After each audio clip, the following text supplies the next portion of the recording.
Young Junk! Hey, welcome to the Micheaux Mission. 2 men, 1 podcast, every black film ever made. My name is Len, a.k.a. the Bat Tribble. And as always, I'm joined by my partner. Hey, this is Vincent Williams. Tonight, folks, we have a treat for you. Indeed. As we are going to be, getting our international black on tonight. As we have very special guest, Darren Wallace, the host of Push Black's Black History Year podcast. I know a little bit of something about that podcast. I hear you're affiliated. Yes, we'll talk about that later. Darren Wallace is going to be joining us live here in studio to review from 2019 Bacurau, a eerie Western Afro-Brazilian horror thriller type of movie. Tinge of Afrofuturism. Afrofuturism, political intrigue. Yeah, oh yeah. It is all baked into this film that Darren has brought to the mission for us to review tonight. And we're greatly looking forward to that as we are streaming live from Young Junk, Philadelphia's premier video podcast palace, to Instagram as well as to YouTube, where each and every one of you are out there watching us as we stream live in the chat. Hello, missionaries. Good evening, one and all. Vincent, how are you doing, my friend? I'm doing well. Yeah? Warmed up a little bit. And It did. It warmed up to a balmy 40 degrees. a balmy 40-degree day. This weekend. And with all due respect to Stringer Bell, I have actually been talking about this 40-degree day all day because it's been 20 degrees. That's very true. So yeah, Very true. Yeah. And yourself? I'm doing good. I had a small get together at my house this past weekend, and you came. I did. I was very, very excited for you to come. It was a good time. But it has opened the door for me to ask you a question. I'm asking you in real time. Of course you are. Because look, we do this live. Sure. All right? Because at this get together, it was my very first time in a long time, probably at least 10 years, making macaroni and cheese. Yes. So, Vincent, Yes. I was paying attention to you. Yes. And you put some macaroni and cheese on your plate. I did have the macaroni and cheese. And I noticed that it left your plate. I ate my portion. Yes, you did. Did you enjoy your portion of Wasn't it? bad. Okay. Wasn't bad. All right. Well, thank you. There you go. That's all I needed. Right. It would have been awkward if I'd have said, well, you saw the plate empty. You didn't see me eat it. It would have been awkward, but I would have appreciated You would have appreciated it. Yeah. Yes. But no, it wasn't bad. No, well, thank you. All right. Thank you. I was proud of it. You should have been. It took me 3 hours. I mean, macaroni and cheese is not a game. It's not a. No, it isn't. I have learned that it is not a game because I told my sisters that I was going to be making macaroni and cheese. Sure. And they were like, "You're what?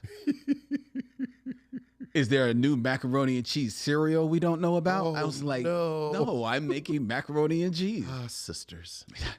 Yes. But anyway, but that was a good time. That was a good time.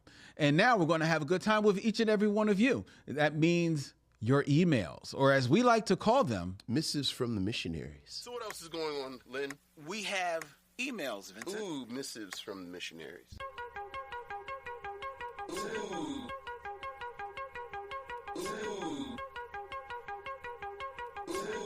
Missives from the missionaries.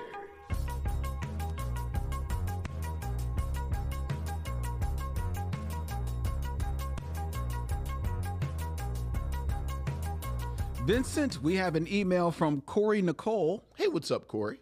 Good evening, Len, Vincent, and missionaries. At the time of this writing, I am listening to Rotary Connection. Oh, nice. And one of my favorite songs by them, Memory Band. Mm-hmm. I hope I don't get in trouble for saying this, but Len geeking out at simple things is really cute. He is a handsome man. There you go. Well, thank you. Last week, you both were building a curriculum for black movies to show high school students. I now want to ask the two of you, what movies do all black men of all ages should see in their lifetime? All black men of all ages. Yes. All black men. All of them. All of you. A follow-up question. So take note. Keep track of these questions, Dylan. So she wants to know, what movies do all black men of all ages should they see in their lifetime? The follow-up question is, which of these movies will resonate for years to come? Okay. I know you both are elder statesmen and older black men. This letter's taking a turn. Plus, you saw an experience. Well, when I was on a Freedom Rods, me and Dr. King, see, it's because you always watching these segregation movies. She thinks I'm sitting over there with you. Right. Just because they're pre the March on Washington doesn't mean they're segregation movies. Anyway, Corey continues. He made me lose my space. She says, I know you both are elder statesmen and older black men, plus saw and experienced some things. How old do you think we are, Courtney? If she heard the conversation before the cameras went on, she know exactly how old we were. I am a black woman, so we have films like Set It Off, Waiting to Exhale, Miss Juneteenth, so on and so forth. But I do have a couple of suggestions for you to chime in on and come up with other films. First of all, I challenge you a little bit. While I believe that every black woman would do themselves a great service if they watch Miss Juneteenth, I would bet that most black women are not aware of that film. Sure. Because it's a very smaller independent film. Didn't get a whole lot of distribution. But it is an excellent movie. Excellent movie. Very good film. All right. So here are her suggestions for our... For all black men. For all black men. All the black men. All right. Gonna have a million Micheaux march. There you go. Yes. On our Micheaux on Washington, this is so Last Man of San Francisco. Yeah, it's a good one. Coolie High. Oh, yeah, good one. Get on the Bus. Yeah, get on the bus. That's a good one. Sure. He Got Game. Yeah. I like He Got Game. Sing Sing, which I haven't seen yet. I still haven't seen Sing Sing. Yeah. More Better Blues. Mo Better, make it Mo Better. This movie is left field, but she suggests the original White Men Can't Jump. Oh, I think it's so cute that she said the original White Men Can't Jump, as if anyone acknowledges the existence of the remake 30 seconds after they released it straight to... It went straight to streaming, and it may be some people's jam. Sure. To be fair. And then the last one she references is South Central. South Central is a good one. Yeah. I would love to hear your guys' thoughts. Have a great rest of the week and can't wait to listen to the new episode. Corey Nicole. Thank you, Corey. Those are all good movies. Those are all good. Want to do like two each? Sure. You got one on your top of your dome already? Top of my dome. I'm going to say Nothing But a Man. Man, why you all up in my pocket? I know. That's why I was going to pick that real quick before you got to it. You all up in my pocket. Yeah, nothing but a man. Yeah, Nothing But a Man. That is a good one. I will say, And then I'm going to say A Soldier Story. A Soldier Story. A Soldier Story. So those are my two. I will say a movie that I know a lot of black men find challenging to watch, and a reason why they haven't watched it, but I think that they should push themselves to watch. I know what you're going to say. Moonlight. Absolutely, 100%. They should see Moonlight. I have pleaded with men I know to watch Moonlight. And they just won't, right? Yeah. Because they can't get past. Right. Gay men are icky. Right. Yeah. It ain't about that, man. Yeah. Every man should see. Yeah, I see love Moonlight. Moonlight. And then a second one. Wow.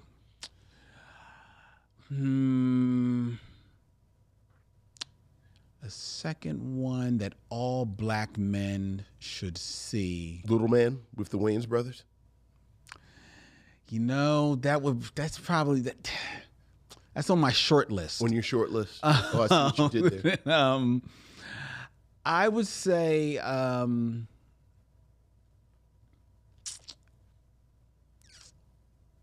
no.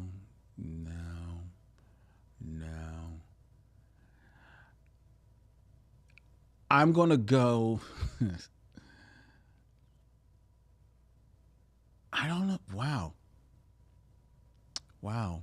You know what? Hell, Love Jones. Love Jones. Love Jones. Love Jones. There you go.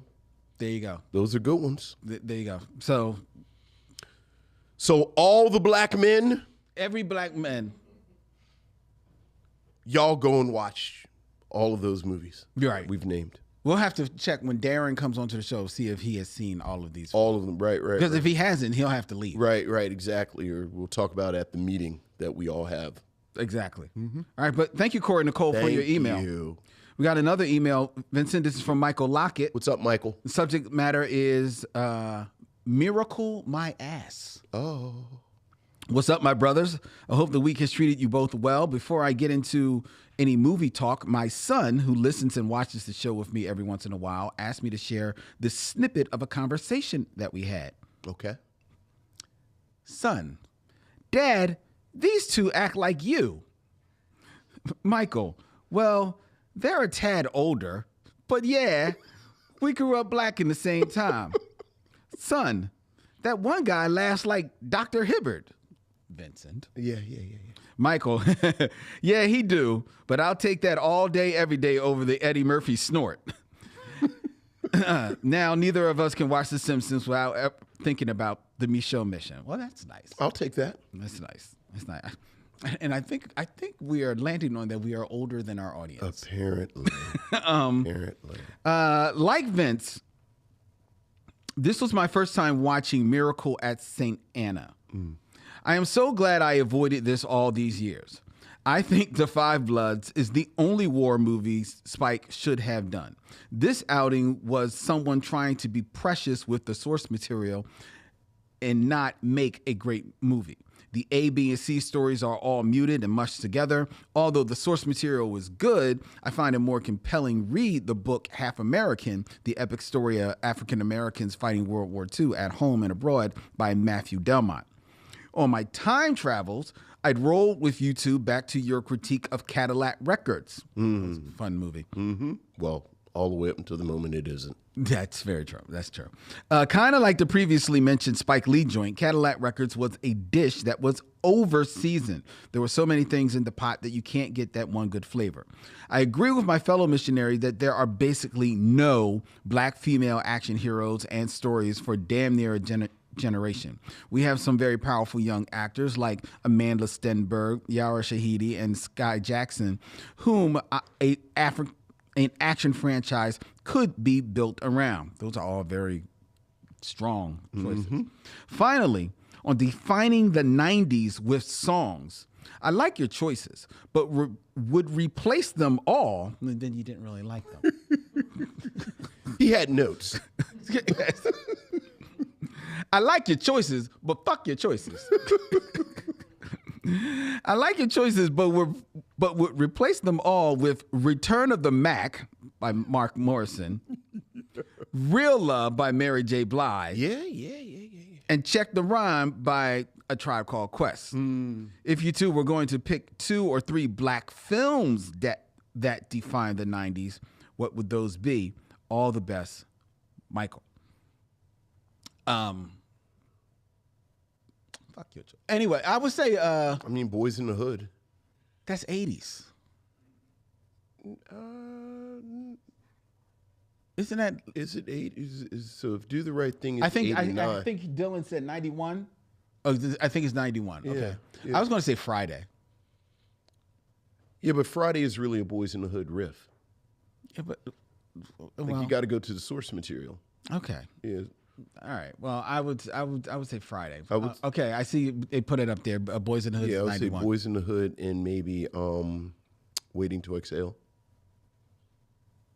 Oh yeah, Waiting to Exhale. Like either Waiting to Exhale. Like I'm thinking about movies that they just kept making versions of them. Well, then you could go Love Jones. Because Love Jones started a genre. I don't know if Love Jones started a genre or if it was just, because it's just a rom-com. Not a rom-com. It's just a black rom-com. Whereas Boys in the Hood is a hood movie, which was just a brand new invention. And then like Waiting to Exhale was black female friendships, which was a brand new thing. Like it's not even like that was a black version of something. Like this just never even existed before. I don't know. To me, I think you do Love Jones a little bit of a disservice by just categorizing as just another rom-com. Because I don't think it was just another rom-com. I think it was an amazingly well done one, but it's boy meets girl, boy loses girl, boy gets girl back. Yeah, but I don't know. I think they then spent the rest of the 90s trying to find the secret sauce that made that movie work. Oh, I agree. And they didn't. But therefore it then did become like a defining film for the 90s. In fashion, I also don't know. In vibe and soundtrack and music. I think there's a certain sub-demographic of black people that loved Love Jones. But I don't know if it was as far-reaching as Boys in the Hood, or, and I'm going back and forth between Waiting to Exhale and Soul Food. Because I think both of them sort of generated all of these like I think you had to be I think Love Jones hits you at a certain time in a certain place. Mm-hmm. Like your mom didn't really vibe with Love Jones, nor did your like 12-year-old nephew. Okay. But like all demographics knew Soul Food. It got hit by Soul Food and by Boys in the Hood. Like it kind of hit them. Like preachers were preaching about Boys in the Hood, and then the 12-year-old was sneaking to watch it. And then it was all these, it was like older girlfriends, younger girlfriends, hood girlfriends, bougie girlfriends. Like it was always these four women. Okay. I think your argument as far as Soul Food is a strong one, right? Because I was actually thinking about Soul Food, because of how much it encompasses, and it is the black family, and right, which is right. Why it and we talk about like since then they make these movies, it's always like the food porn scene, mm-hmm. and the big table, and everybody passing around cornbread, and then somebody's doing the electric slide. Well, that's more Tyler Perry. That's not just Tyler Perry, and Tyler Perry. It's the electric slide. I don't think the electric slide is in Soul Food. It's not the electric slide, but it's the group dance at the wedding at the beginning. Okay. And then all them versions of it, it's a Soul Train line, or the Cupid. Like it's always, we're a very rhythmic people, okay. So we like to dance. As you rhythmically move your hands. Rhythmically. But no, I get that. But you're also making my point about how people would start, aping Soul Food. I think. Look, let's put it this way. I would exchange. If we're defined in the 90s, Boys in the Hood, mm-hmm. Love Jones, Soul Food. That's three films, and you've got the whole demographic. Okay. You got the whole world in your hand. I think you're blinded by your Nia Longness with the reach of Love Jones, but okay. We're going to keep it moving. That's not true, because Nia Long's in Soul Food. So I could just live there. Yeah, but you don't like her in Soul Food because she's sketchy. Yeah, I know. She is. She's low-key sketchy in Love Jones, too. She is. She is. But she's actually sketchy in a lot of movies. You just love Nia Long. Yes. Like, she's low-key sketchy in Brown Sugar. In Brown Sugar? Yes. Nia Long is not in Brown Sugar. You're thinking about... Oh, I'm sorry. Where she's sketchy in The Best Man. The Best Man. Yeah. Yeah. I'm not... Yeah. She's shady in a lot of stuff. She's just Nia Long. She's not shady in the best man. She's not shady in the best man. You mean with the dude that she swore they're just friends? I'm moving on to the next email. We got another email. That he's about. We got another email. You got one last. Hey, Lynn, you remember she showed the lingerie? You don't remember that scene? We got one last email. Okay, all right. We got one last email. This is from Ian Needham. Hey, what's up, Ian? Greetings, brothers. My wife and I are both longtime fans of the pod. We never miss an episode. Thank you. Thank you. Appreciate it. I recently launched a project that's primarily about expanding the soul food canon. Oh, okay. How about that? All right. But the related podcast is exploring the idea of black canons generally and how they are defined and spread. I'd be honored if one or both of you, well, you can't have one without the other, would consider coming on the pod to discuss how you approach the black film canon. Oh, nice. Absolutely. Thank you for that invitation. We will definitely be in touch. I'm interested in this, the whole idea of the soul food canon. So like what's the, the essence, is that the essential soul foods? Dishes, yeah. So I guess it's like fried chicken. Sure. Mac and cheese. I mean, mac and cheese, like it's so funny. There's a the Sable Collective. Shout out to the Sable Collective. Is a black woman owned boutique here in Philadelphia, and every year they have that sweatshirt that says macaroni and cheese is the star of dinner. Like, I'm here for the macaroni, and it sells out every year because it's so true. It is very much. So it's macaroni and cheese, collard greens. Gotta have collard greens. Gotta have collard greens. Cornbread. Cornbread. Do enjoy the cornbread. Yes. Here you go. Yeah. Ooh. Building the soul food canon. Building the soul food canon. We want to come on that episode. I know. And can we sample some? Yeah, but absolutely. We'll be in touch. All right. Well, thank you, Ian. And thank you, everyone, Ian, for your emails. If you want to have your thoughts heard here on the show, please feel free. Send us an email at micheauxmission@gmail.com. That's MICHEAUXMISSION@gmail.com. Speaking of, foods, Vincent, let me give a shout out right here on air. As I mentioned, I had a get together that you were came to with your lovely wife. I did. And your wife baked some chocolate chip cookies. Yes, she did. For the event. She did. And they were a hit. Yeah. They quickly evaporated. Yeah. Oh yeah. They were delicious. Yeah, I don't really mess with Wendy in the cookies. Like she only makes them once a year usually, and actually we like nuts in ours. Like we don't. She doesn't make them like pecans and yeah, and she doesn't like give them because people have nut allergies. Mm-hmm. But with the pecans in them, in our house we call them crack cookies. Y'all just be hitting them, right? So it's like we really had to have like a family meeting. It's like, okay, the holidays, you make these cookies, and that's it. That's it. So when she makes them for the holidays, like how many is she making at a time? Just because it's got to get through the holidays. Just until they're gone. Dozens upon dozens. So she's constantly just making them. It's the crack cookies, and then she makes these cheesecake cookies, and it's just cheesecake cookies. Yes, it's a lot.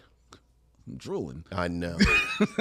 You know me and cheesecake, man. I know. All right. Well, Vincent's house for New Year. Yeah. All right. Well, that's our emails. All right. And it is now. We started late tonight, ladies and gentlemen. So we're going to cut things a little here, do things a little differently. So instead of going to the top 5, we are going straight to the Game of Kings. Game of Kings. Which would be 6 Degrees of D'Urville Martin. All right.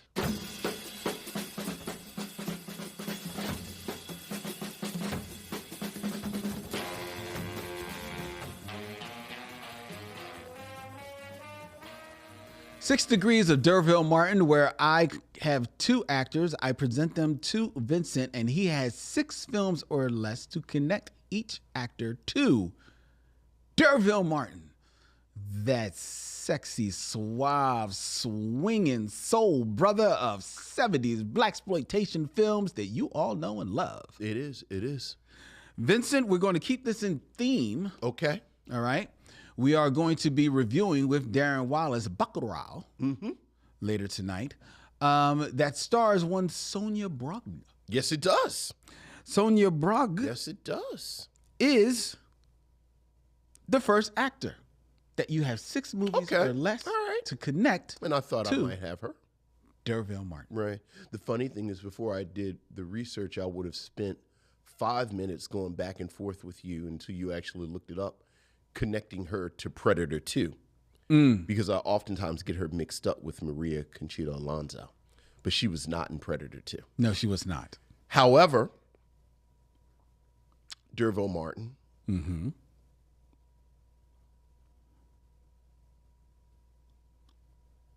was in Sheba Baby. With? Pam Grier. Yes. Pam Grier was in Jackie Brown She was. with Samuel Jackson. Yes. Samuel Jackson was in Pulp Fiction, With? Quentin Tarantino, Yes. who was in Dusk Till Dawn Yes. with Sonia Braga. Ooh, was she in Dusk Till Dawn? I think she was. She was. And it's not that impressive. I literally looked it up 3 hours ago. Whoa. She's in Dusk Till Dawn and Dusk Till Dawn 3. I don't know if she was in Dusk Till Dawn 2, but She is in from Dusk Till Dawn 3. you gotta scroll all the way down to the bottom of the call list. I'm not seeing that she was in From Dusk Till Dawn. Okay, she was in Dusk Till Dawn 3. Well, Quentin Tarantino is not in From Dusk Till Dawn 3 because he died in 1. Okay, then Quentin Tarantino is in it with what's my girl's name? I just forgot my girl's name. I don't know what girl you're talking about. Oh, girl. Salma Hayek. Salma Hayek. And then Salma Hayek is in Dusk Till Dawn 3 Okay. with Sonia Braga. All right. Very good, Vincent. There you go. All right. Now, Don't say I don't know who else is. Go ahead. you didn't connect where I thought you were going to connect to, Okay. but that's fine. All right. So this other person All right. is not really connected to Bacurau, but more connected to Sonia Braga. Okay. So in 6 films or less, Because you thought, where did you think I was going with Sonia Braga? Like Kiss of the Spider Woman? Or yes. Okay. So in 6 films or less, connect Darren Martin to Christina Ricci. How does Christina Ricci connect to Kiss of the Spider Woman? I'll tell you after you break her down. I'm not going. Is she in Leather? Is she in Edward Scissorhands? No, that's Winona Ryder. That's Winona Ryder. All right. Well, Christina Ricci, it's same thing. Pam Grier, Samuel Jackson. He's in Black Snake Moan with Christina Ricci. I forgot she was in that movie. Damn it. Very good, Vincent. Did you see Black Snake? I did. It's not bad. It's not a bad movie at all. Like they kind of build I it. forgot about that movie. Right. Like they build it as this sort of lurid. Yeah, But it's not. It's actually not a bad movie. Like an interesting case study a little bit. It really is. You know what I mean? It really is. It is. Yeah, Yeah, it's good. No, Christina, thinking that you were going to go to Kiss of the Spider Woman, which would have got you Raul Julia. Right. And then I didn't want to do Raul Julia. because that's the Addams Family. Right. So then I went. With the Christina Ricci. All right. So I was thinking that's how you were going to go. And what, is that like? Is that John Hurt too? In Kisses Spider Woman. I think so. Yeah. Yeah. I haven't seen that movie in forever. No, it's not John Hurt. You think it's William Hurt? William Hurt. Yeah. William Hurt. Yeah. Yeah. I haven't seen that in forever, man. Me either. Yeah. All right, very good, Vincent. Sonia Braga was a problem in the 80s. She was. But actually looking at her Like filmography. she's so good in this because it's like completely against the type that you think of with Sonia Braga. But looking at her filmography, though, you know, as much of a problem as she was, she you know, definitely dipped from doing films for her people and for Hollywood. You know, so she kept feet in both doors. So, Right. and you gotta respect that. Right. Like I've a game you gotta play. Like you see her, like Salma Hayek. Like I like Salma, Hayek, but Salma Hayek is like almost a polished version of Sonia Braga, because like Sonia Braga was actually, like, her sexuality was a little unsettling in the 80s. Yeah, I see that. Yeah. I see that. I like you saying Salma Hayek. I actually maybe see Penelope Cruz as a little bit more of a polished version. Because Penelope Cruz, quiet as kept, is actually a really good actress. I was just about to say, I actually think Penelope Cruz is just a good actress because, and because you gotta be easy with this kind of commentary. I've never found her particularly attractive. Oh, okay.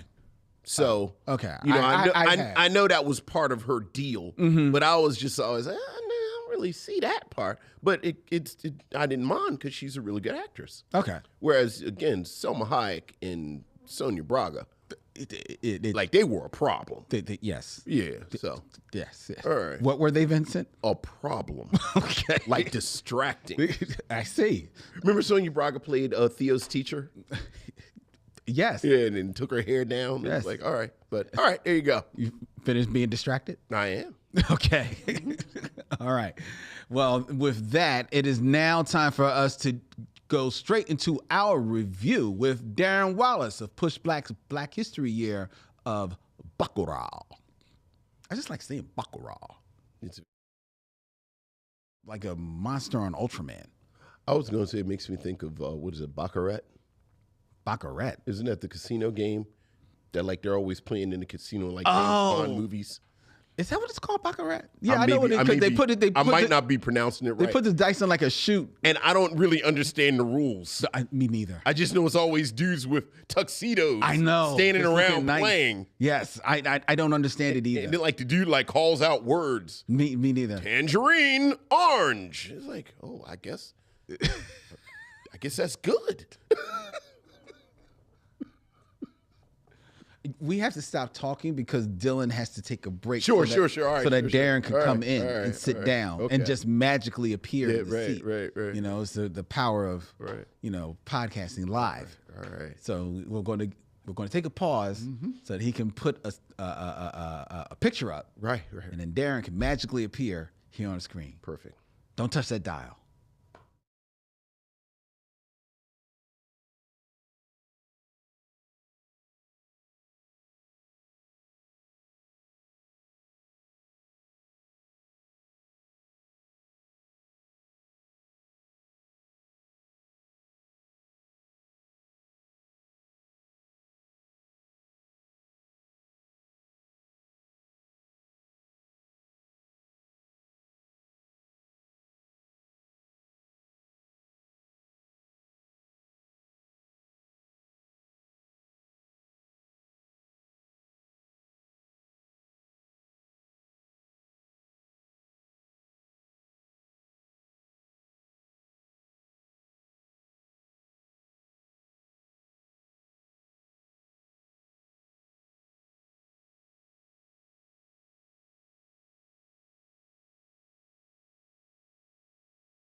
Bacurau, a 2019 weird Western film. That is exactly what Wikipedia says. A weird Western film written and directed by Kleiber Mendoza Fijo.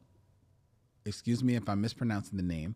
The film, a co-production between Brazil and France, revolves around Bacurau, a fictional small town in the Brazilian Sertão that is beset by strange happenings following the death of its matriarch, Carmelita, at the age of 94. This film is... it is just almost like a fever dream of a movie. That's all I can say. And it is brought to the mission by our very special guest. You probably know his voice as the host of Push Black's Black History Year podcast, which will soon be debuting its 10th season of exploring the history that you did not learn in school. Put your hands together, missionaries, for my friend, Darren Wallace. All right. Welcome. What's up, welcome. D? Thank you. Thank you, for Lynn. being here. No, thank y'all. Thank y'all. It's been a pleasure just listening to y'all. So appreciate being here. Appreciate y'all checking out Bacurau. Super, super curious to hear some thoughts on that. Okay. Yeah. I don't even know where to begin. Well, before we get into that, Okay. before we touch on that, let's talk about like you for a little bit. Copy that. You know, so like you're not only the host of the Black History Year podcast, which is a phenomenal podcast. You know, I mean, produced. It's Produced. Yes. maybe the best produced podcast in America. Sure. It's kind of neck and neck with this one. You know what? I would neck and say neck. that it's funny how things work out neck that way. and neck with this one. But you're also, from what I understand, reading in your bio, that you're the chief content strategist for Push Black. Yeah. What does that mean? You know, I'm still learning. We're still working on the job description. But essentially, I think through something called narrative influence or narrative impact. So at Push Black, you know, we tell stories on Black history that's empowering, but also targeting just some of the more dehumanizing aspects of our experience. But as a content strategist, my main role is really to think through what sort of kind of ideologies, behaviors, ways of thinking, ways of being we want our audience to adopt. Right. And, you know, our political line at Push Black, really, it's related to the film today, really hovers around this notion of decoloniality. How do we decolonize all the stuff that's still with us today? Yeah. So me as a content strategist is really just thinking through, okay, whether it's written, audio, or video, it's like, how might we pursue the most impact with our particular audience in terms of just shifting certain mindsets, shifting certain ways of understanding our world? So yeah, that's it at a pretty much high level, if that makes sense. But no, that's cool. But that's it on a high level. But where do you come in? Well, it's like, is that always been your perspective? This need to be, you know, step away from colonialism? Oh my gosh. Ooh wee. We're about to get pretty deep. Not too deep. It's 8:43. Copy that. See if I can do this in like 2 minutes. No, fam. That trajectory really began for me with Katrina. So, Oh, really? yeah. That's right. Because you're from the Because area, you're a right? Louisiana native. Yeah, born and raised. Spent about half my life in New Orleans, and I started undergrad at Xavier University of Louisiana. Okay. Love Xavier. Oh, you know about My Xavier. daughter almost went to Xavier. Okay. Sorry to hear that. Hey, look, Xavier makes black doctors, from what I hear. Yes, yeah. Most of the time they do. Yes. But I started undergrad 2 weeks before Katrina hit. Wow. 2 weeks, and I'm a completely different person than who I was right before that storm hit southern Louisiana. Really? The whole Gulf Coast. Oh, by far. Back then, man, Lynn, you wouldn't recognize me. Back then, I was actually more of a jock. The only reason why I went to Xavier, because, you know, it's like super expensive. I had a cross-country and track scholarship. Okay. Yeah, and I actually thought I wanted to go to the Olympics. Wow. Long distance, yeah. Katrina hit, couldn't race for like a year and a half, and I had to figure some other things out.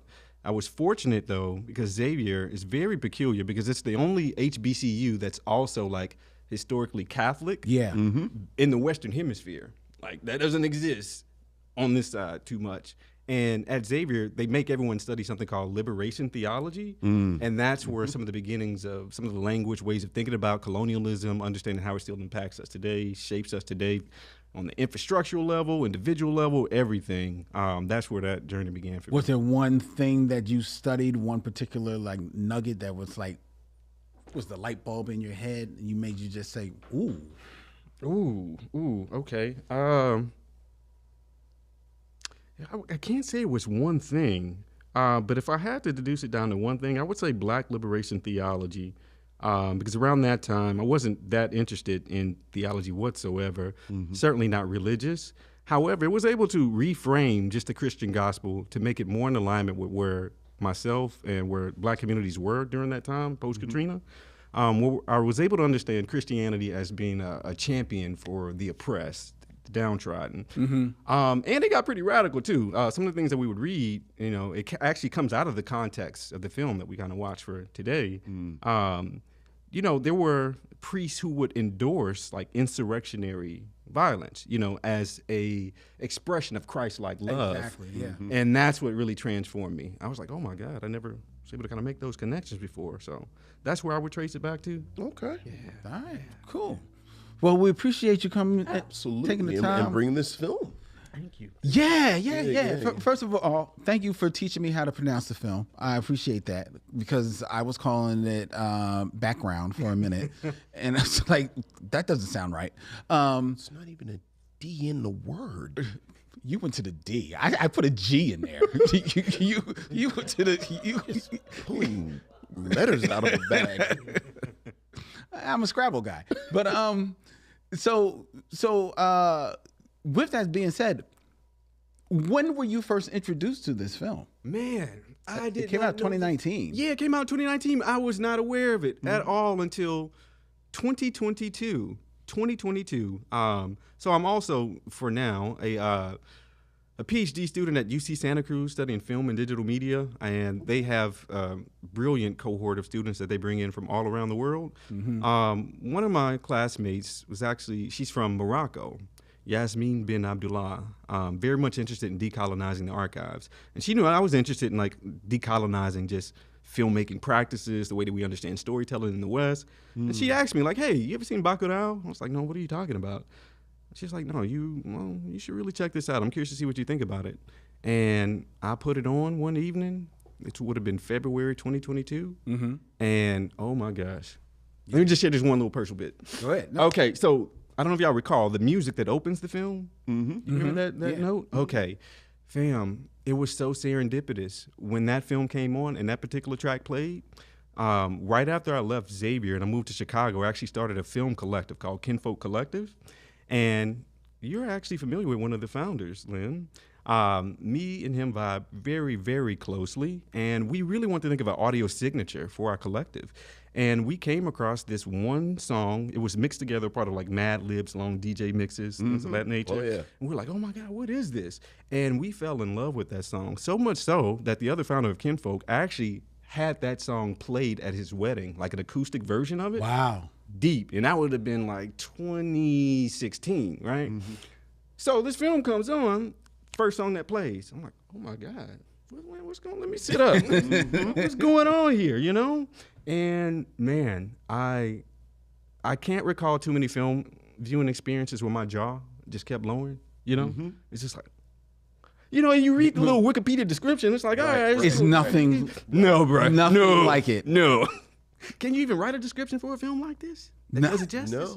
No, that does it justice. No. It doesn't maybe give it away or anything like that. No, not at all. Not at all. So, what did you think of the film? Because the story of the film is amazing. It's a film that starts off, you think you're just, going to be in this small town in Brazil. And it's like, oh, I'm going to learn about the people in this town. Right. These are the people in my neighborhood. Even though it's a little weird because it's not often that you see a truck full of coffins involved in a car accident. Right. And how normalized the coffins are. Which to your point, kind of connecting it to the diaspora, connecting it to the experiences that we have, we're old enough, like, kind of going through the crack era where just sort of death was just so normalized in our communities. Yeah. I thought immediately from that, like you said, okay, well, there's something going on with these coffins. The fact that everyone is so Nonchalant and comfortable. And when we deliver supplies, well, we have books, we have medicine, we have coffins, we have clothes, we have, and it's like, oh, so this is just part of the supplies. Yeah. I'm very curious though. Beyond the coffins, was there a particular moment where you felt like, wait a minute, this is totally not what I'm expecting? Was there? Because for me, it was like almost scene after scene, Right. like literally. Well, it's. I think it's appropriate you were talking about different approaches to narrative, and reading a little bit about the film, and kind of knowing how the plot's going to unfold. The aspect that spoke to me the most was the pace. And you see, this is a film, and we talk about this a lot, how long these films are. There's a film, it's an hour and a half. It's a film, it's 2 hours. And this film is 2+ hours. And I really admired how so much time was spent showing life in this place. Like, this is not just... it's almost like, it's almost like, in a way, almost metatextual. Like you go into these things as viewers, and I have to tell you, this is a film that I never would have chosen, and Lynn probably wouldn't have chosen. We've said it over the years. We know who we are, so we're very hesitant to speak to films from other parts of the diaspora, just because, frankly, I'll speak for myself and not Lynn. I don't know if I necessarily have the language all the time to respect it the way it's supposed to be respected. So, I'll watch Black Orpheus, but I would never sit here and say, this is what you need to know about Black Orpheus. Yeah. Just because I don't understand, Brazil like that. And I think oftentimes as Western audiences, when we see these locales, it's almost like this Orientalism, where it's like, okay, it's these weird foreign people, and it's got the music, and they're probably eating something spicy, and you're waiting for the plot to come in. Like, this is just the setting for the plot. Like, we're going to have a riff on the most dangerous game. Like, that's coming. Yeah. So, but I like that the film, and I don't even want to use the word leisurely, because I think that implies a certain point of view saying that this is leisurely. But I like how it was so much space that by the time this most dangerous game plot starts with them hunting people, you're invested. Yes. You're invested, and you're as outraged as they are. Right. That, how dare, well, just like you said, you're waiting for, kind of like waiting for that plot, but in waiting for that plot and in taking in all of the, domesticity that is happening there and in this town, so much so that you become a fly on the wall, not of just the kitchen, not of just the side of the house. You're a fly on the wall in the bathroom, in the shower, right? Yeah, I'm like, whoa, okay, okay. Talk about, yes. Yo, there is all right. Hello, sir. Right. Hello. Oh my God. But you know what? But I loved it because it was not sexualized. Like, there's nudity galore in this film. I mean, there's sex. There's sex in it, but it's not lurid. None of it is lurid. None of it is gratuitous in any way. It just feels matter of fact. It's life. But in that matter of factness, in that life going on, because you've already been set up by the coffins early on, and then you've been slowly catching on to things. The town is all of a sudden not appearing on the map. And all of a sudden, like, you know, there's no signal. What kind of makes sense that this town is out in nowhere, there's no signal, but, you know, T-Mobile will find a way. They'll, if you got the phone, y'all had a signal, and now all of a sudden there ain't no signal. So it's so much as you're living life and you're catching like different vibes. I think the brilliant thing about this movie is that without naming everyone, you get a sense of who everyone is, and they still feel authentic, even if you're not like right in their world. You know, their authenticity is worn on their sleeve. Now that is because in part, a lot of these people are actually just people that lived in the town as well, smartly cast in this film. But I think in that life being lived, you start feeling the tension because you're like, well, something's coming. And I love that it's not muted colors, but it definitely has that, you know, the Western vibe, you know, the landscapes, you know, there's little bits of dust everywhere. There's, you know, just prairie dogs running around. And the tension, it comes in the form of these two wildly technicolored motorcycles just riding into this place. And you're like, okay, now it begins. And you are, and even them talking about like this almost like folk hero that they won't turn in, like Lunga. And you're like, Lunga? Who's Lunga? And you're expecting them to be like this, you know, like almost like otherworldly character. And it's just like Darren comes walking onto the to the film. like I'm Lunga. I'm like, what the This is who we wearing from? Oh no, Darren might be able to do damage with a machete. Hey. Yeah. Man, that always does take me aback now that you mention it. Just like the violence, even though I don't feel as gratuitous, every moment does feel intentional. Oh, yes. Yes. But it does shock me, though. Particularly the last third of the film, once the dangerous game really ramps up and they try to invade that town. My God. One thing I want to say really quickly, though, Vincent, I love how you mentioned the pace. Lynn, I love how you mentioned just the place making that takes place for like the first half of the film. I could just sit with that for so long. I almost didn't even need a plot. I was just like, you don't need the plot. Yeah. It's just like, man, we're just with these folks. You just want to go back to that town. Yeah, and it doesn't feel like this exotic, you know. And I think part of that has to do with I don't know if this came up for y'all while watching it, but just like the Black history of Brazil, you know, thinking about Bahia, the Colombos, kind of maroonage towns that were created after colonialism, all that is kind of stirred in the pot here. And I just appreciate just being able to watch a different vision of what life could be, what a village could be, what family could be, what community is, community is. Because there's a beautiful moment in this film, and Sonia Bragda is definitely the biggest name in this film. But so by virtue of that, she's kind of like the star of the film. But in no way is she like overpowering in the film. She's basically like just She's quite generous, actually. Very generous, but.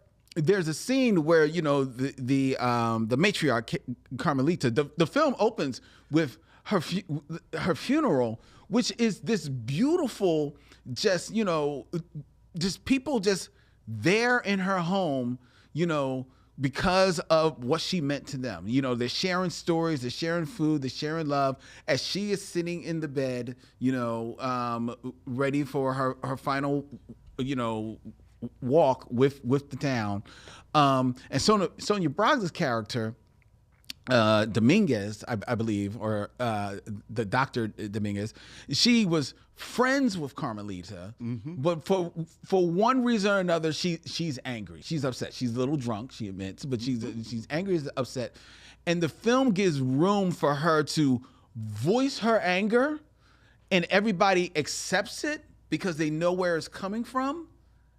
And then it moves on. Right. And then the film, without missing a beat later, finds a moment for everyone to to accept her apology for her performance, for her behavior, and they're like, okay, and we're going to move on, because that's what family and community does. Exactly. It was a real beautiful moment on that film. Absolutely.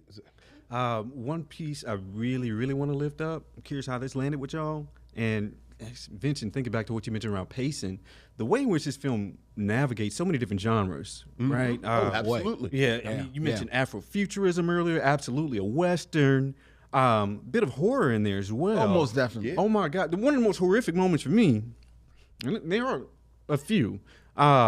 Certainly, the murder of a few of the countryside folks. But also the assassins, right? I learned in the script. So the bikers, Yes, yes. right? In the script, apparently they're only named as foreigners. They don't have names in the script. Right, Very, very interesting. But that moment where they sit down with the kind of larger group of mercenaries, and they say, "Oh yeah, The Americans. Yeah, the Americans, right?" And just oh my God, it feels like the film really slows down. It is speaking of genre and all the different aspects to it. It's such a tense moment where the two assassins are realizing they're standing with these people, which I think when you read about it, people talk about it as sort of a piece of radical text and it's political, and I think it is, but this is such a pointed and charged moment where they're discussing whiteness. Yes. And what they're really discussing is power. Exactly. And who gets to sit where. And it is, unfortunately, as people are learning 8 days into this new world, that you sort of signing up for this white adjacency. Like I'm going to be white adjacent, and that's going to be my plan. And whoever would have thought the leopards would eat my face. And you see it happening at this table. And the thing that I love about the scene is that these two, these two Brazilians, these two people who are part of the diaspora, these two people who are down there, who are trying so hard to run from it, you can see on their faces towards the inevitable that they start to figure out, because they're, like what they should have been drawn from all along, they draw from too late. And then when they get murdered, then that's the scene. But that's probably my favorite scene in the movie. Yeah. It's that whole conversation about who's white, who gets to be white, can you pass for white, and then when it lands on, you don't have a you don't have a headphone telling you that you can get points for killing them. So it's chilling. I was really seriously curious. Can y'all think of any other scenes like that in American cinema, at least, where whiteness is kind of discussed that explicitly? It's tough to call to mind. Honestly, right after that scene, I was like, I don't see how a film like this could ever get made on these shores. Right, absolutely. Honestly, or at least even released. I can't think of a scene where whiteness is talked as bluntly as it is in that scene. And I, too, like you, Vincent, definitely was watching that scene and was immedately put into the space of where we are today. Right. Because that is what we are seeing happening in real time. I had part of that happen this weekend, but that's on another story. But but what I also took from that scene, and I think that may be my favorite scene of this movie as well. I loved that in that there was an economy of words, and what I mean by that is because the tension was all there. Yeah, it was all there, and you could feel it. You could feel it ratcheting up, and you could feel it just like just feeling like a knot. Like, yo, this and y'all don't see what I see? Because they coming for y'all. The worm's about to turn, right?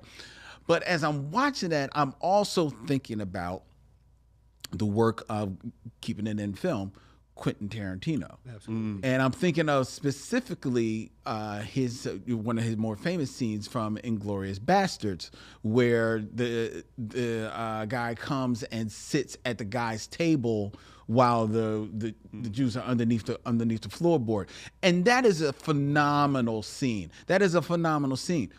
But Quentin Tarantino loves this scene, but Quentin Tarantino loves himself so much that scene goes on probably a little bit too long.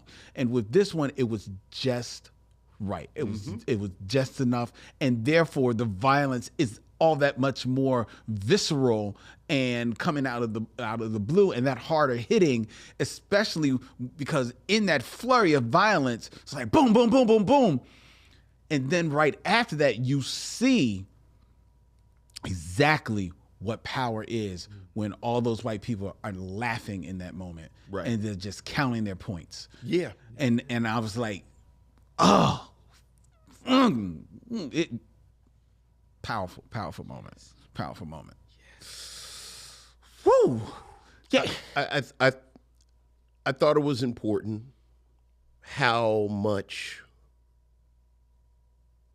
resources were a part of the narrative. Like when the film starts, what they really, what struck me as much as the coffins was the role of water. Yeah. Oh yeah. Yeah. And how much we talk about the rebels but this is really about water, and who does and does not have access to the water, and it really talking about this sort of being a almost a post-colonial text, like this parallel between we're going to use you for this blood sport.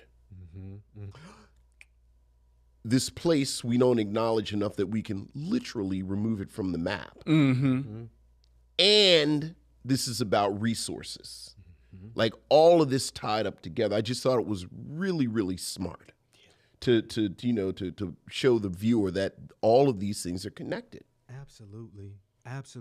On the water piece, as you mentioned it, I don't know if y'all recall this one moment in the intro, right after Carmelita's kind of burial ceremony, and I don't want to say I'm still trying to figure out what this means. I just prefer to kind of let it ride, but the use of psychotropic drugs. Oh yeah. It's interesting. I don't know where to place that, but as you were speaking, Vince, I'm like, the moment where water bubbles out of that coffin, it's just like two perfect symbols of like life and death, like water and a coffin, and combining those gives us such a beautiful surrealist moment.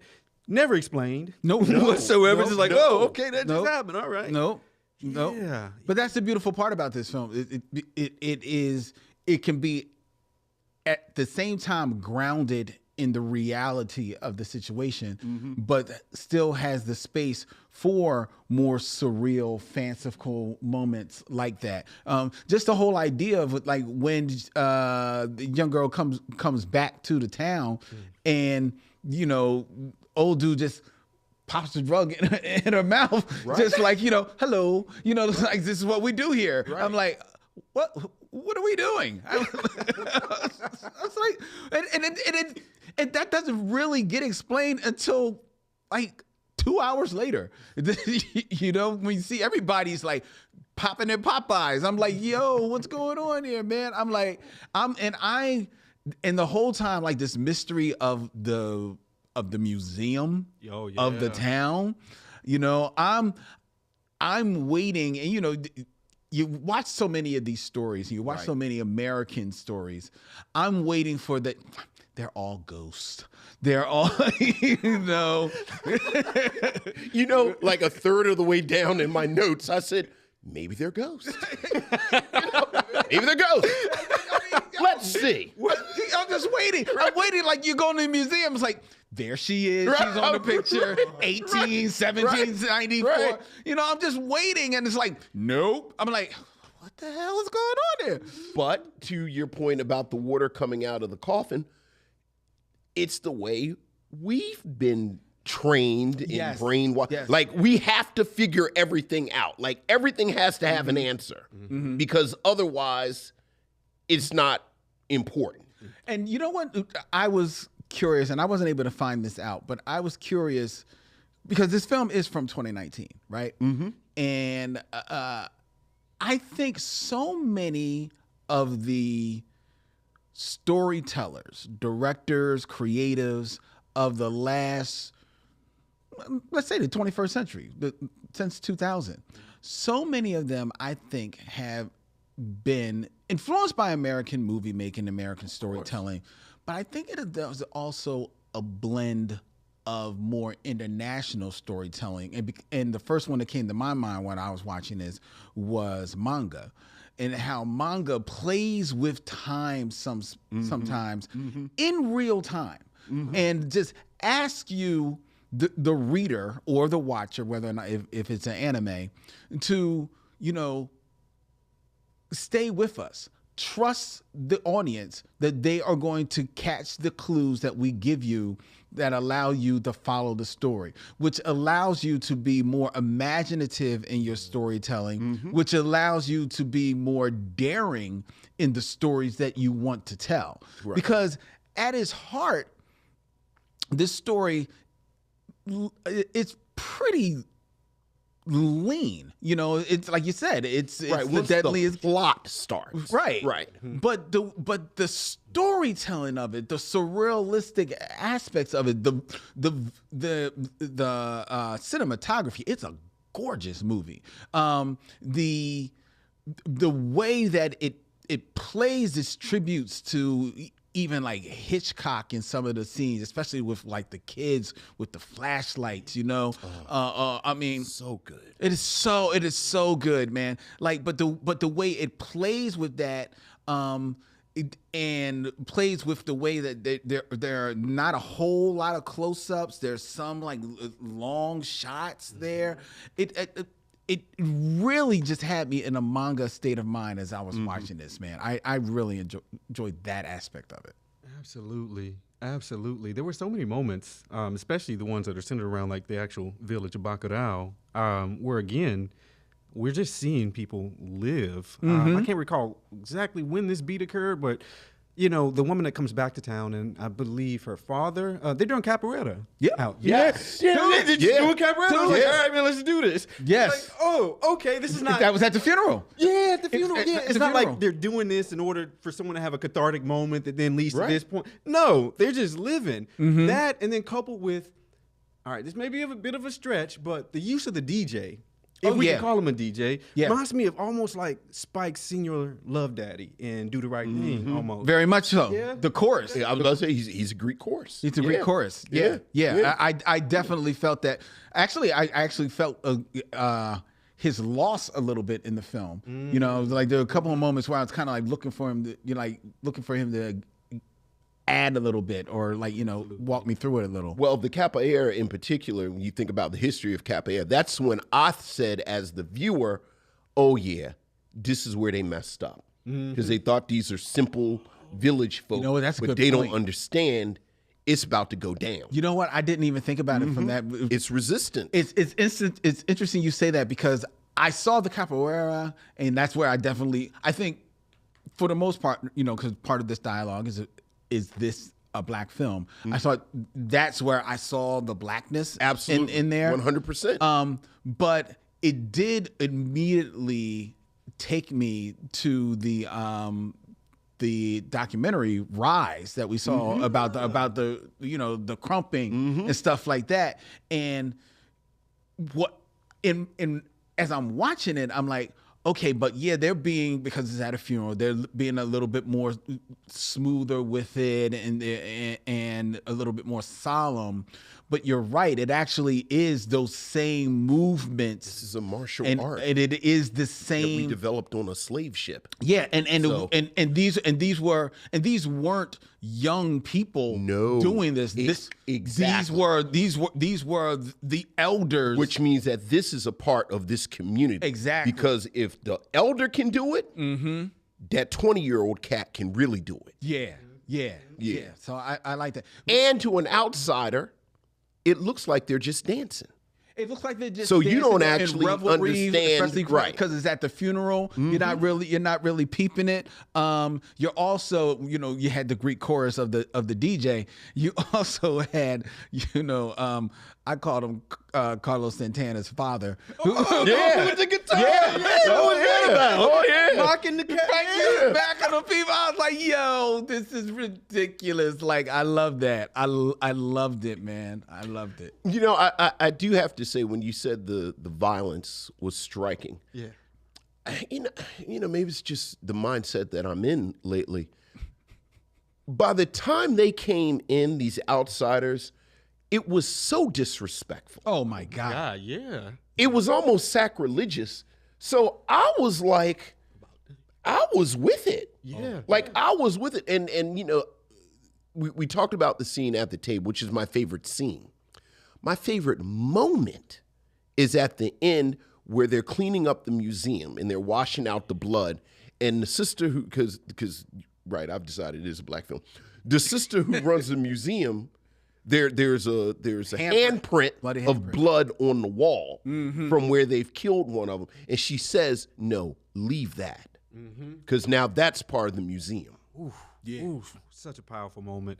I thought you were about to allude to the moment in which, I guess he was in a greenhouse. I know you know what I'm talking about. Yeah. Because it's so beautiful and how it's played, from the sound design, the pacing, the ways that it plays with your expectations. I mean, did y'all see that coming when they went to the... No, because in that moment, because what happens is, like, the Americans, and these are white Americans led by a German Nazi, they are just coming to the town because it's hunting season. It's for hunting them, season, right? yeah. So this elder of the town, who we've seen in and off and on. But we haven't seen this much of them.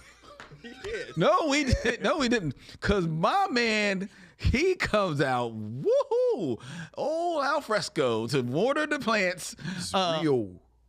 Real naked. Yes, he was.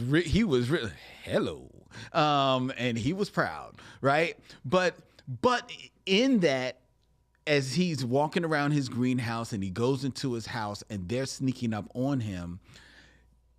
In American films, this is the scene where he gets taken out, which then becomes the impetus for us to, like, yes, everybody else is going to take. But no. Right. You think the rebels are going to avenge him? Like the younger cast will have to avenge him. Yeah. He doesn't need avenging. He don't need no avenging.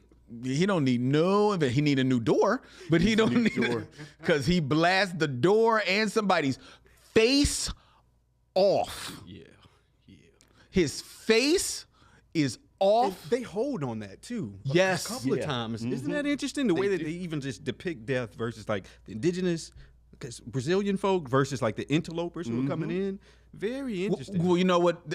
I appreciate that because that's what you want to see. You don't want to linger. Oftentimes you see the opposite. Yes. Oftentimes you see the victim laying in their blood, laying, dead, but no. And black pain has always been used for entertainment. So, you would, like you said, you would see the opposite, where it would be this graphic depiction of violence towards the older man and not the hunter. Right. So, but no. Yeah, it's an amazing film.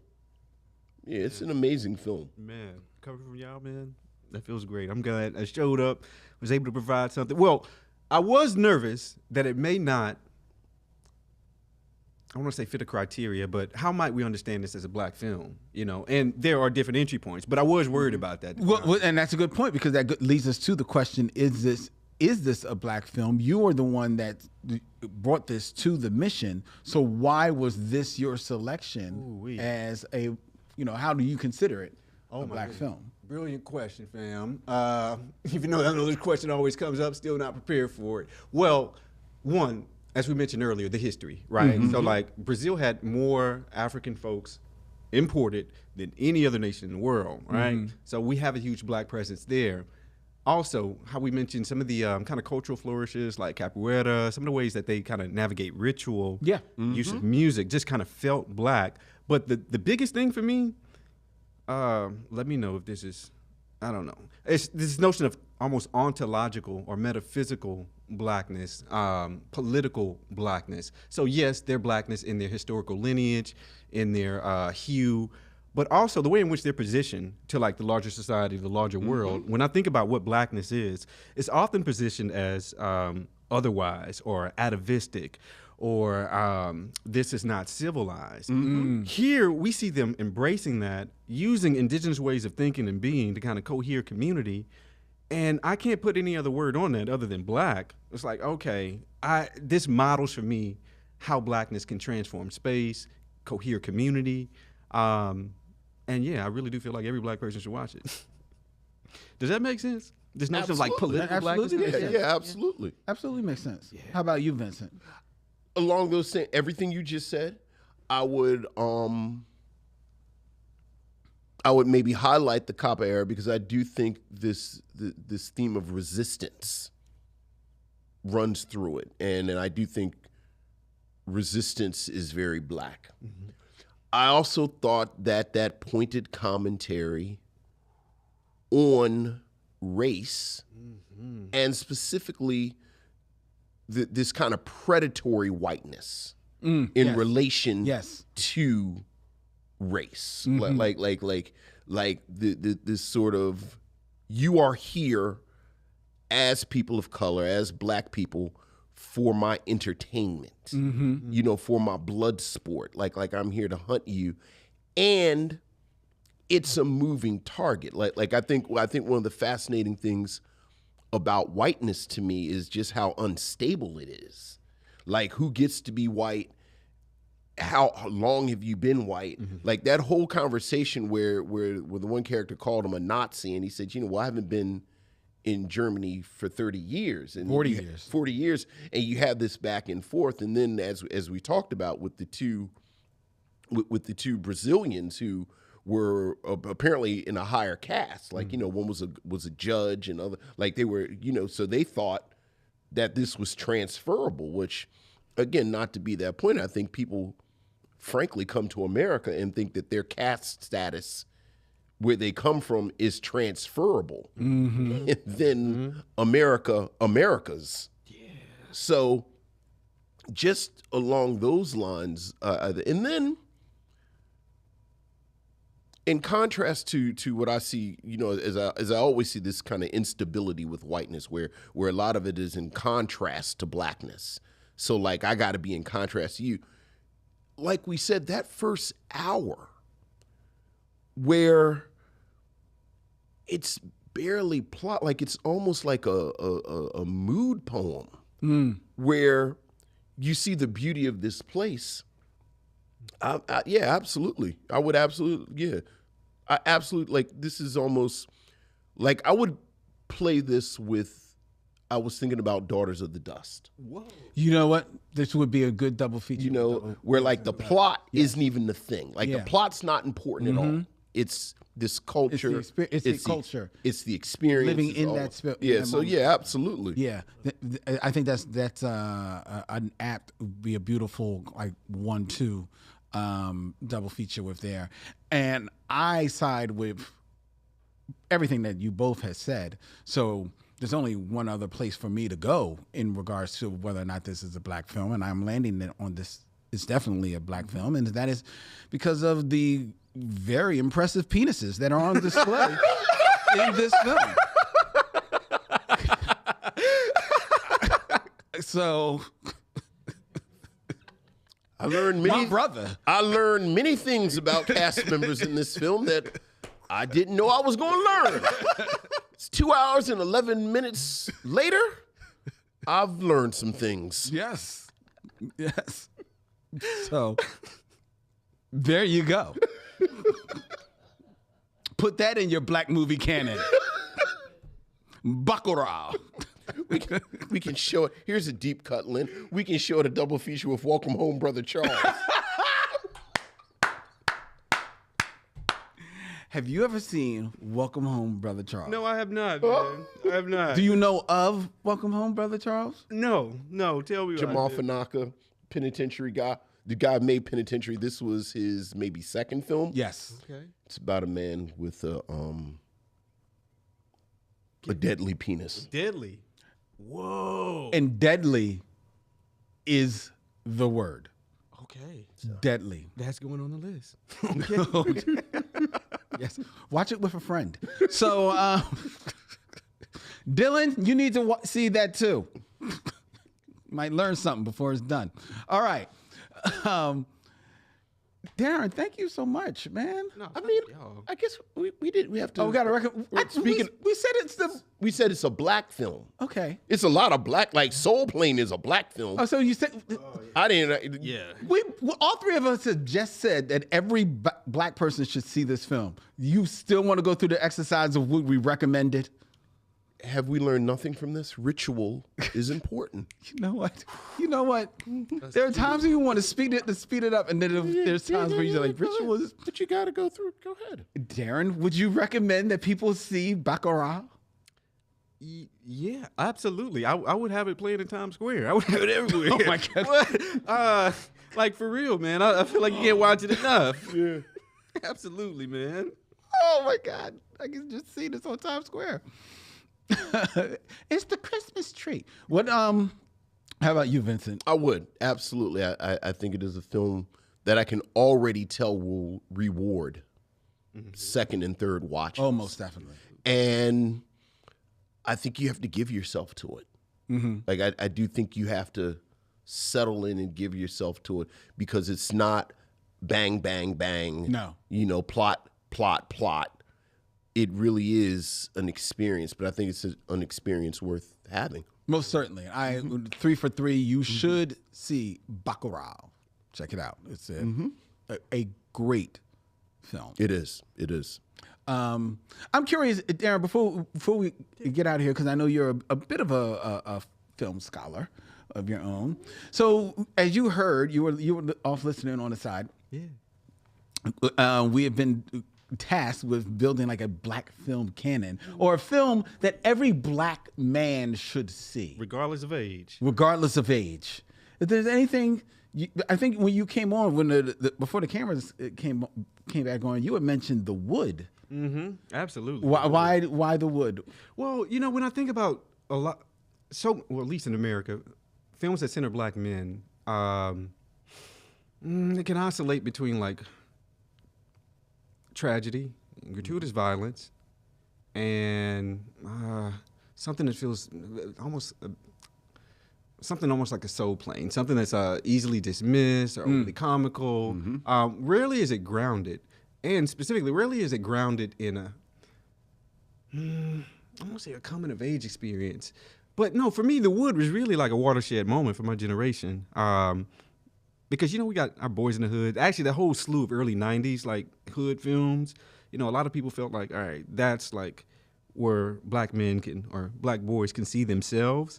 That was never really it's like, okay, I can see some things in there that kind of parallel or intersect with my own life. But when I think about The Wood, too often black men on screen or just black people on screen, we can't just be. Yeah. We can't just live in like the everyday. And I love how it kind of revels in the minutia of that. Oh man. Yeah, I would say The Wood, but you all mentioned Moonlight, and I think that would probably be like number one.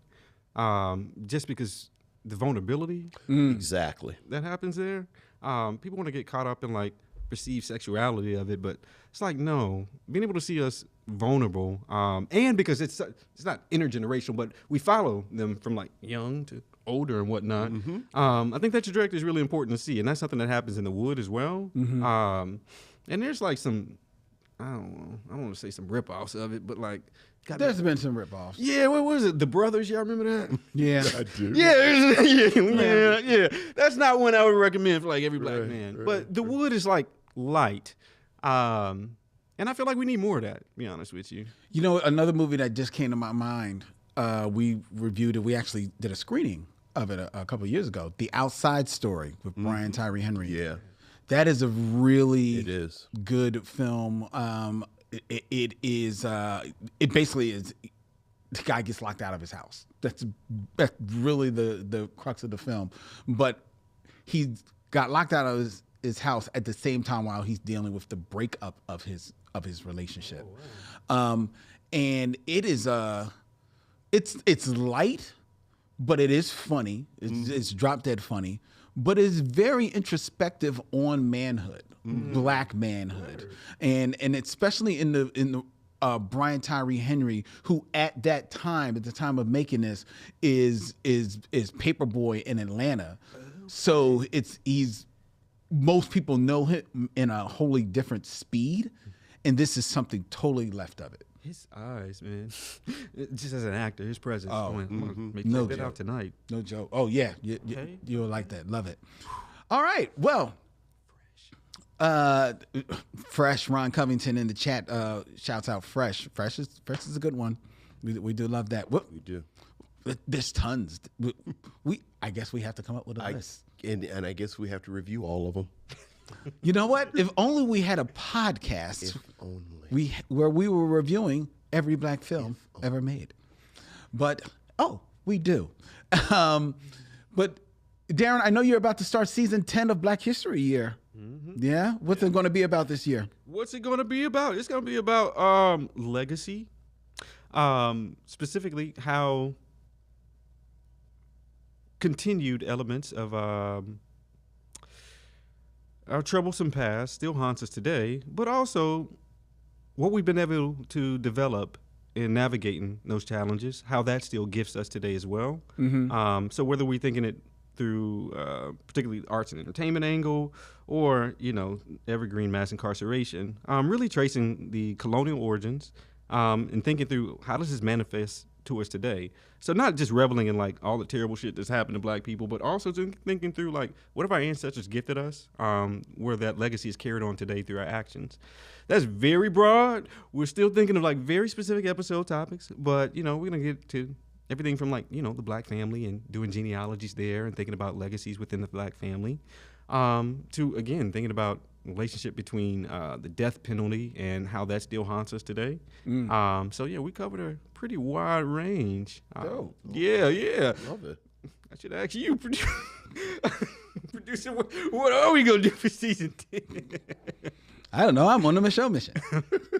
No, but to check out Black History Year, it's available wherever you find podcasts. And you can also check it out on YouTube as well. Look up We Are Push Black on YouTube and every place. And find Darren. Cool ass host. Thank you for stopping in so on the much. mission. Thank y'all. Yeah. All right. Y'all, it's been a pleasure. Yeah. You got to come back with a lighter fare. I got you. Right. Yeah. Take your, Yeah, did y'all do Bebe's Kids? I asked you about that. Oh, we did do did Baby do Kid. Baby. Oh, Yes, damn yeah. it. Okay. All right. Yeah. I'm going to come back with a lighter one. Most certainly. All right, before we tell you what we're going to be reviewing next week, I invite you all to follow the Micheaux Mission on the social media of your choice at Micheaux Mission. You can also email us at micheauxmission@gmail.com, MICHEAUX MISSION. And hey, if you're liking what you're watching, then please tell a friend to subscribe to the Micheaux Mission on YouTube. Hit the bell so you can be notified of when we go live every Tuesday night at 7 p.m. regularly. And you can also be notified of when our new videos go up. The Micheaux Mission is also a podcast that is available for your streaming pleasure every Thursday, wherever you find podcasts. We're a proud member of The Podglomerate. They make podcasts work, such as ours, which will be returning next week to our regular time at 7 p.m. right here at Young Junk, Philadelphia's premier video podcast palace. If you want to book yourself some time in one of the fabulous studios here, then email our man Dylan at youngjunk.com. That's DYLAN at youngjunk.com. Dylan, they're going to be emailing you, buddy. All right. Next week, here on the Micheaux Mission, Vincent, I got a special one for you. Okay. We are going to be digging into the crates a little bit. Okay. Not too far. We're All not right. going. We're not going before the March on Washington. Right. All right. We're only going back to 1988. Okay, so black people didn't have to sit in the balcony to watch it. No, they did not. Okay. They could sit up front in wherever they wanted in the theaters. This had a limited run in the theaters. Okay. But it featured one of the seminal stars of the 80s, 90s, 2000s, and even now in his passing. Okay. He's still one of the biggest stars ever. And that is Michael Jackson in Moonwalker. Yes. I thought we did Moonwalker. We did not do Moonwalker. We did Captain EO. We never did Moonwalker, which is a collection of shorts films starring Michael Jackson. All right, I'm with it. Next week, All right. here on the Micheaux Mission. I can see my sister like pulling up in front of the TV. She's not going to leave for a week. Right. Until then, he's Vincent, that's Darren, and I'm Len. And in parting, we say, we'll see you when it's time to meet again.